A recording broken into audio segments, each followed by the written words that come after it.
10 things you should never tell anyone. Hi guys, my name is Toby Mathis. I've been an attorney for going on 3 decades. And what I've learned is that if a stranger can guess your email, your phone, maybe one personal detail, they can walk right into your life. Today I'll show you 10 things that you should never share, plus a bonus that protects your family and even your mental health. Most scams, lawsuits, and identity theft cases start with what you shared. It's whether it's on a form, in a text, in a casual conversation.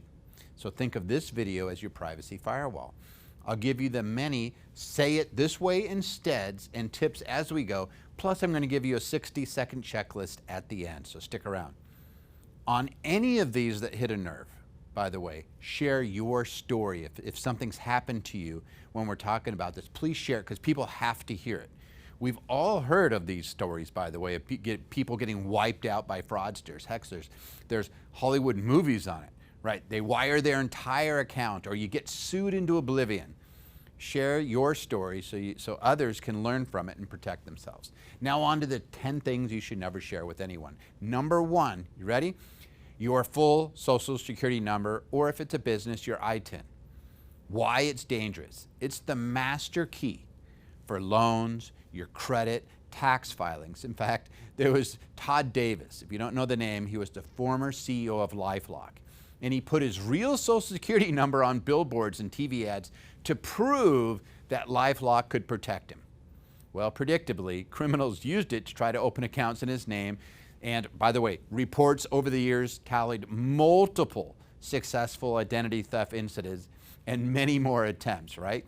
LifeLock later faced federal and state actions over its marketing claims and data security practices and had to pay some large settlements. So what did we learn? Never share your full number. That means like in an email, a text, DMing, or on an unverified website. Instead, do this instead, by the way. I only provide the last 4 numbers through a secure portal. Please send a link. Don't give anybody your full number. Number 2, passwords, second authentication, what they call 2FA codes, reset links, seed phrases, private keys for crypto. Don't share any of these because sharing any of these is dangerous because each one is what I like to refer to as a skeleton key. It either hands someone your account outright or lets them bypass the locks you think that are protecting you. What each item really does, right? Passwords are a single factor. That is what they call single factor authentication. It grants full access to your private information. If it's reused anywhere, then one breach can equal, basically, they can get it to all sorts of different accounts, whether it be email, bank accounts, brokerage accounts, cloud drives, crypto, etc. I remember a tech guy once said to me, if like your email and your password, and somebody was using the same password, and they said, well, great, I can just go into all the different banks and see which one's yours. And they were kind of like, oh. So the second thing they do is these 2FA codes, the second authentication. And usually you get a one-time code, whether it's from a text, from an app, an email, or push, right? And these are a second door. And by the way, if an attacker has your password and you give them a code, even once, that door opens. I had a client who was literally drained, and he had a little security key, and he was giving it to his bookkeeper. And that bookkeeper went into the account and moved everything out. Right, and this includes, by the way, things that are like push approvals. You tap yes, and it's a fake prompt, and you type in your username and password, and boom, now they've got that too. Things like reset links, and this could be a password reset email or a text. Well, these are master override links. Whoever clicks first can get a new set of passwords, lock you out, and even if you've used a strong second factor authentication before, right, this will get you through. This is something I've seen repeatedly where thieves quite literally can lock you out of your own account. How about things like for crypto? And this would go for like seed phrases, private keys. A seed phrase in crypto is usually like 12 to 24 words, is basically your wallet. Anyone who sees it can recreate your wallet anywhere and transfer all the funds permanently. Same with private keys and many wallet recovery QR codes. They're full access, guys. These are not just view only. So why are these all dangerous? Any one of these equals a complete account takeover, devastation. So don't ever share screenshots of your authenticator codes. Usually that's crooks are trying to get you to share these with them, or they're going and trying to get them. Don't share your recovery links or your wallet seed phrases. Instead, say, hey, I don't share codes. If this is legit, I'll log in myself and verify, but don't give it to somebody. So what are some safe alternatives? Like this are kind of like do it yourself, do this instead. Never share passwords, codes, reset links, seed phrases, private keys, or authenticator export QR codes. There is no legitimate reason anybody needs them. And real support from an actual organization that's legitimate will not ask. Something else you could do is use a password manager to generate unique, really long, usually 16 plus character passwords, and share access via a vault delegation. So if teammates need to get in, you're not sharing the actual credentials, you're sharing it through an authenticator, like I use LastPass, right? And then lock your recovery chain. Strong, unique passwords, plus hardware keys on both your primary email and your recovery email. Lock those away. Review recovery phone numbers in those, and like make sure that these are put away. And then guard the, what I call the break glass items. Like these are your seed phrases. Put them on paper. Store them offline in a safe. In fact, if you've ever seen my emergency binder that we do, that is a great place to put it. It's on a written piece of paper that you are putting in a very safe place, usually in your safe. And by the way, if somebody gets it by itself, it won't help them. So you're not at risk. It's always keep them separate. Never photograph or upload these things, and don't store seeds in cloud notes or an email. My God, people get into those. And then watch for prompts. If you get an unexpected second factor authentication prompt, a 2FA prompt, deny it, go in and change your password. Someone has your password already, so go in there and change it. If you're getting that on your via text or something, go in there, or if you get it in your email, don't use those links, by the way, because that's what phishers use as well. Go into where you know is the authentic site and go change that. And then verify the URLs and contacts. Type the site address yourself. Never click login reset links sent by a representative, right? If in doubt, call the company using a number that you know or that you look up, like the back of your credit card. Don't just click these links. We see it over and over again. Number 3, don't share your financial account information. And I don't care whether it's your bank, your brokerage, your retirement account. Don't share your wire details. I've seen so many folks, in fact, I just had a friend that got nailed by this. Don't share your wallet info for crypto. And so let me show what just happened to a friend, right? He received an email from somebody that he was routinely, he had a line of credit that he was loaning money to. It was a construction person. And they requested additional funds for wiring. And it looked identical to what had been sent in the past. And it was even from the correct email. But the problem was the borrower had been hacked, and they were using that email. So they went in and they found emailed wiring instructions that were used in the past, and they just changed them. They just changed the routing number and account number.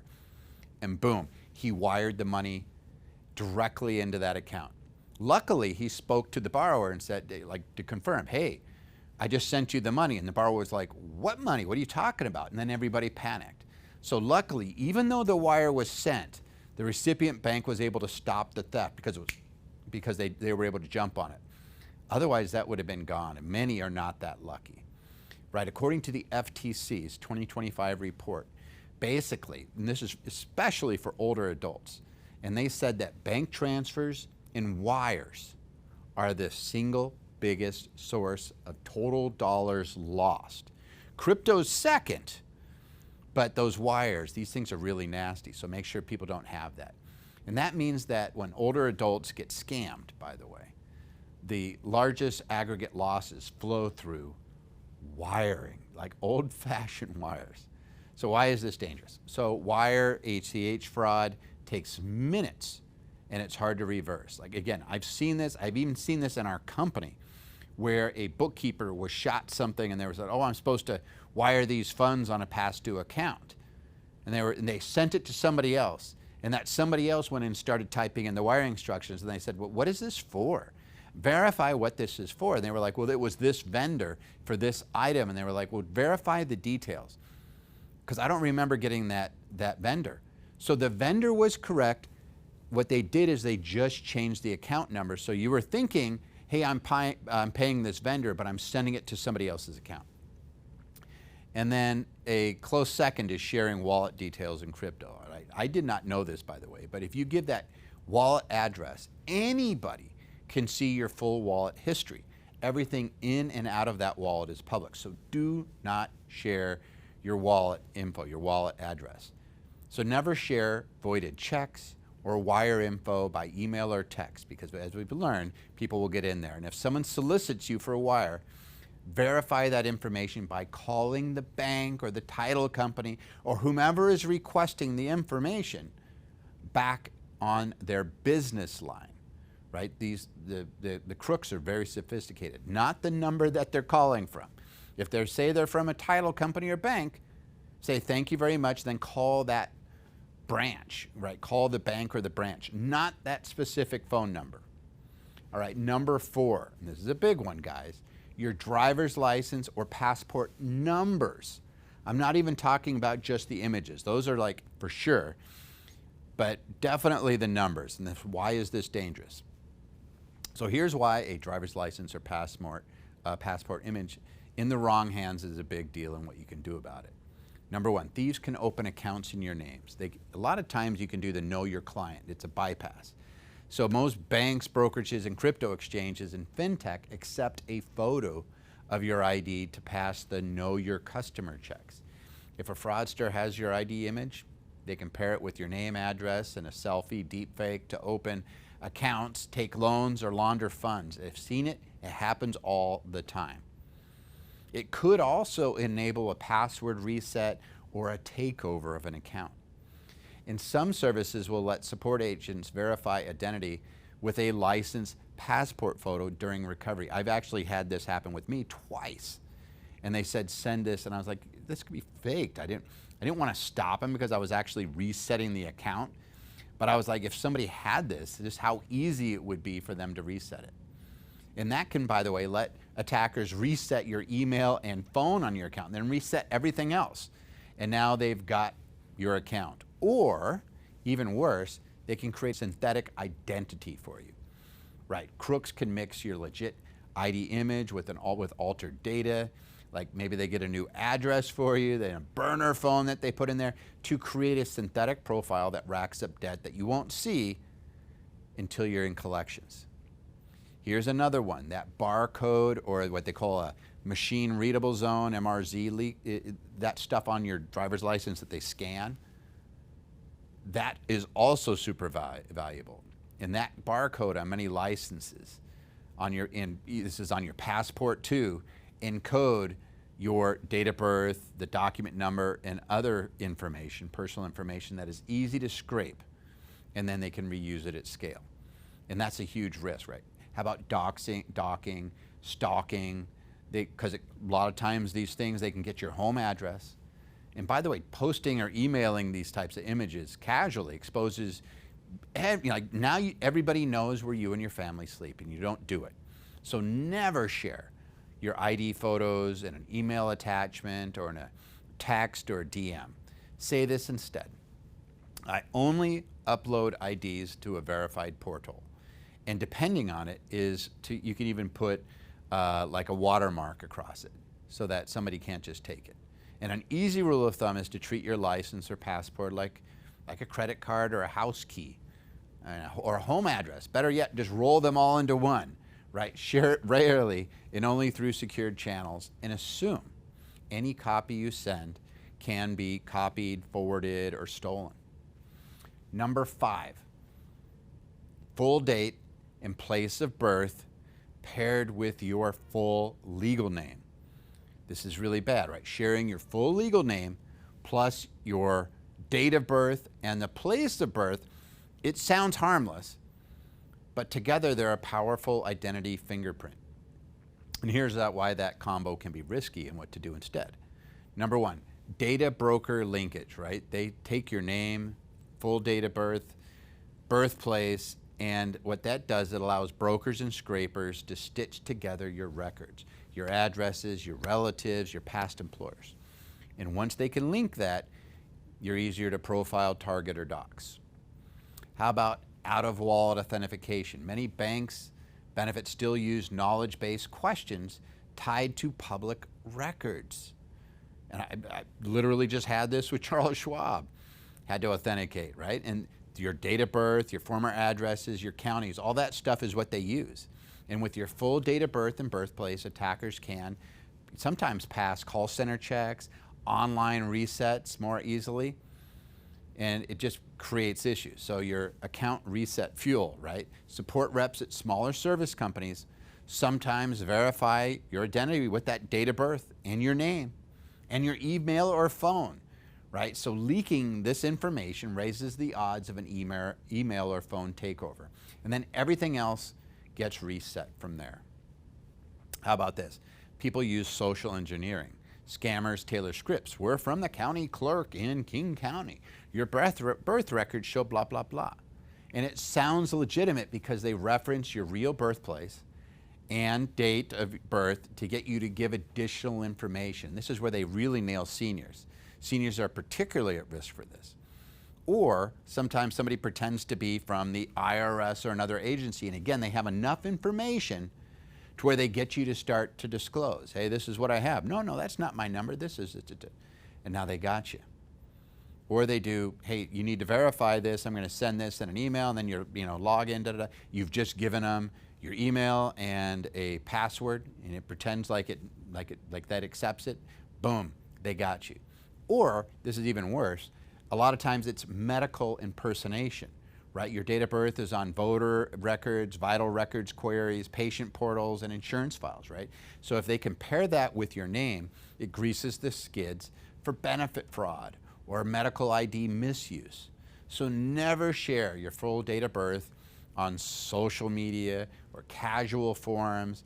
Don't combine it with your hometown, maiden names, etc.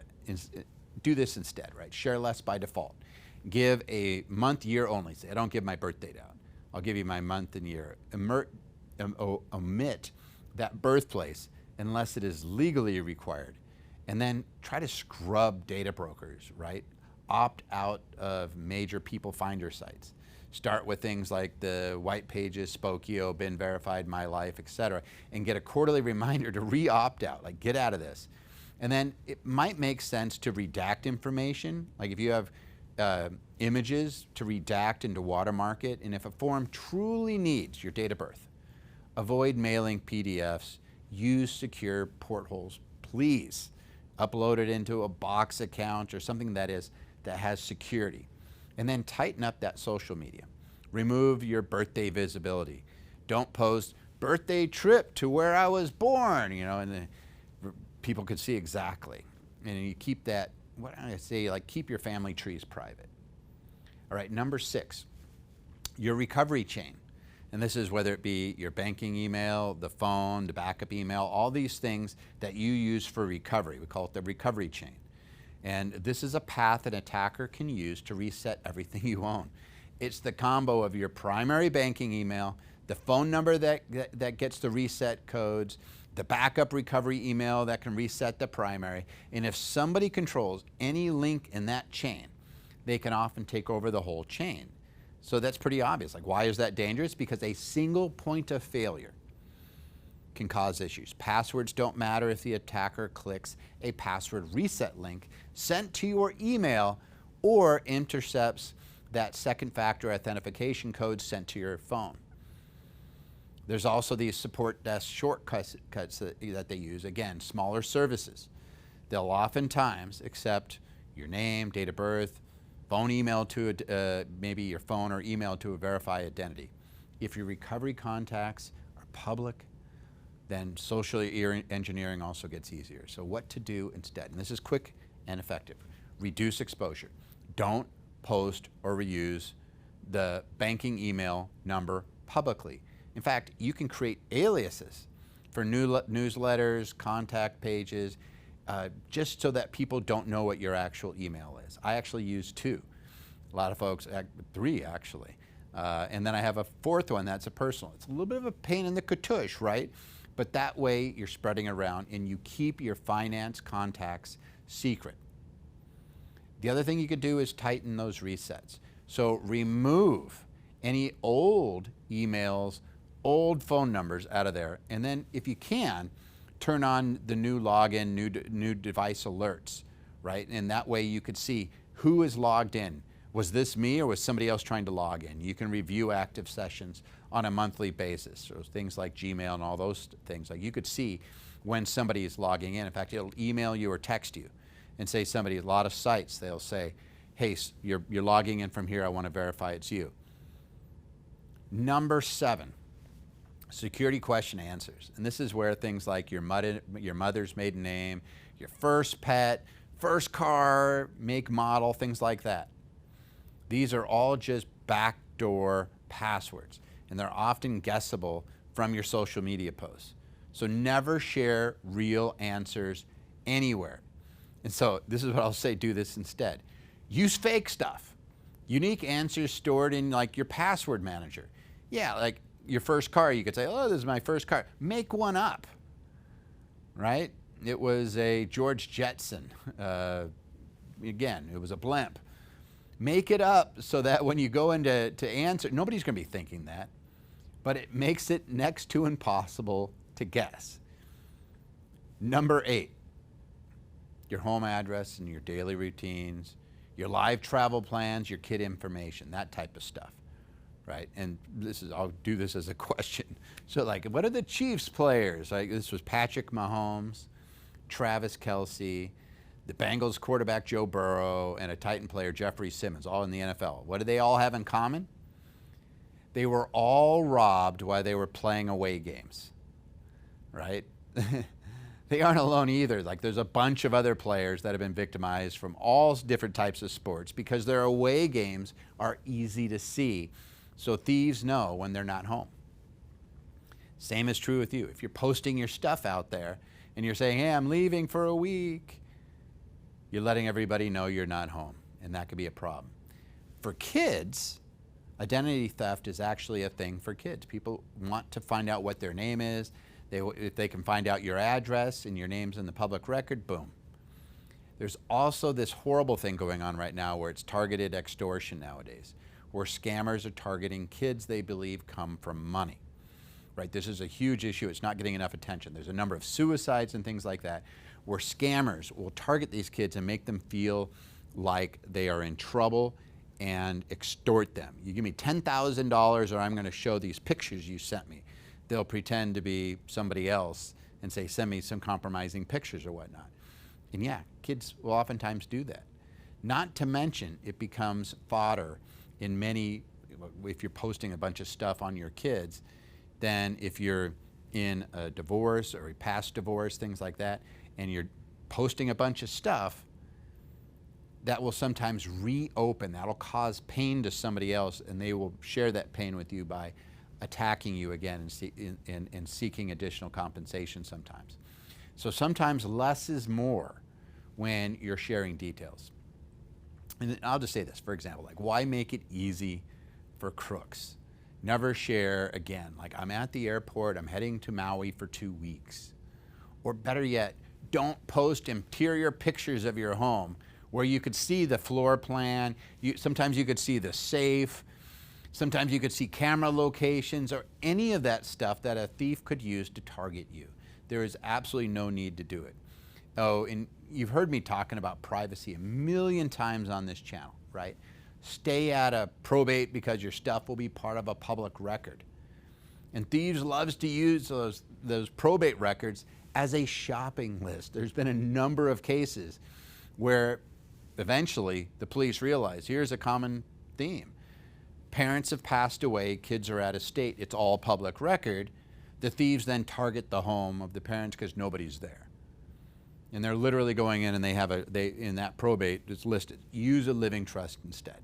Now, by the way, for just normal days, like, hey, you're heading on vacation and you want to share that with people, post it after you're back, right?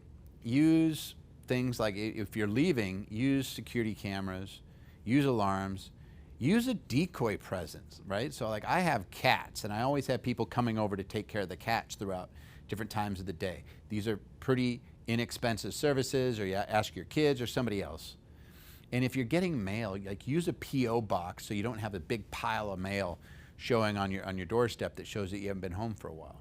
Otherwise, you're going to attract attention. All right, number 9, and this is getting to stuff that's far more, you hear it from other people, but I'm just going to say this as an attorney. Don't share things that you don't want repeated. Right, there's an old adage that if you write it or send it to somebody, expect it to be, that it's going to be shared with somebody else. And by the way, when I clerked in court, I would hear the different judges would say this: if you want dirt on somebody, ask their ex-business partners or ex-spouses. The meaning is quite obvious, right? We say things in private that we did not intend to share. And I get why that happens in close relationships, but it should not happen in casual or work relationships, right? It's the loose lips sink ship stuff, right? I've heard more incriminating bragging by executives than I care to remember. So sometimes you're just sitting there and you just hear them bragging about all the smart things they did and all this, like, I got this guy, or I took these guys for a ride. And I don't forget it either when I'm negotiating with that person, right? How they hammered somebody or they got one over. Nor is an email where somebody's tearing another person apart something that just goes away. It could show up. We've seen it in politics over the years when emails are hacked, or there's FOIA requests and they're made public. And like, these are people who knew that their stuff could be public and they're still writing this garbage. If you don't want it repeated, don't say it or write it down. Nowadays, by the way, it seems that cameras are everywhere and the internet lives forever. So be mindful that whatever you say or write may be Exhibit A someday in something against you. I'll add a follow-up to this as well. If you had strong opinions on subjects in the past and were vocal, just remember that whatever you wrote or said is fair game even in the future. Even if you change your opinion, it's going to be there. So be mindful of what you share with others. Number 10, your financial information.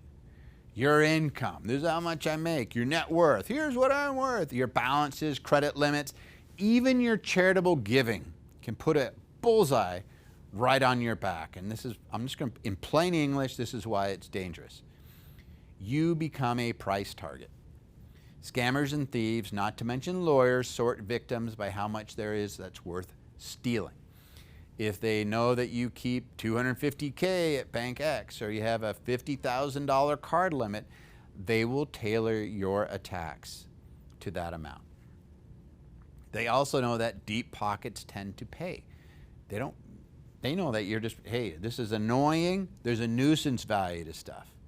And they target. In my world, in the lawyering world, we know this. They always go after the deep pockets. There's also smarter social engineering. So if they know your bank, the account size, and recent deposit, it lets these crooks, they will craft believable phishing. And what I mean by that is they'll be like, hi, this is ABC Bank Fraud Department. We just saw a 48, let's say it's a $50,000 account. We just saw a $48,750 ACH. I'm sending you a link for now so you can log in and stop the charge because we think it's fraudulent because it's close to your full balance. You go in there, they send you the link, you click on it, you just gave them your username and password, and when you try to log in, boom. Somebody else has already gotten there, they've locked you out, and your account's drained. People tend to fall for specifics, and that's problematic, right? And that's where that wire ACH fraud gets even easier. So if you post statements out there or wins that you've had, hey, we just closed this big deal, gosh, you could have issues. even if you're putting that stuff out there, you could have account nicknames, you could have partial numbers, pays, timing on these things. It just gives them more information.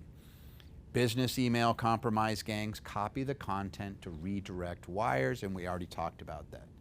There's also this problem with extortion and doxing leverage. The exact wealth, your debts, your credit limits can be used to threaten exposure, demand affordable ransoms. We all saw this going on for years, that were going on where people were getting into companies and then they would lock them out of their own server. And they would say, but if you give us this money, we'll hold you for rent. And this has happened to cities, it happened to big companies, small companies.